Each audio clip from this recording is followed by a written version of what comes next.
Star TV के मुअज़्ज़ज़ नाज़रीन में शकील अहमद आप तमाम देखने और सुनने वालों को मेरा सलाम।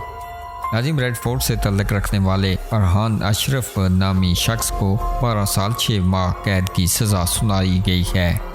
इसे पुलिस ने मंशियात फ़रोख्त करने और बंग उगाते हुए पकड़ा था, जिसने दूसरे मुजरमों को इसके खुफिया ऑनलाइन पैगामात का पता लगाया था।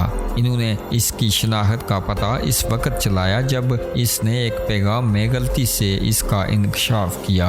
अशरफ ने खुफिया नेटवर्क पर दूसरों से बात करने के लिए मैकमैन का खुफिया नाम इस्तेमाल किया।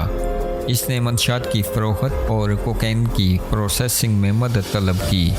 अशरफ ने कहा कि वो सिर्फ बंग फ़रोख्त कर रहा था, लेकिन पुलिस ने इस पर यकीन नहीं किया।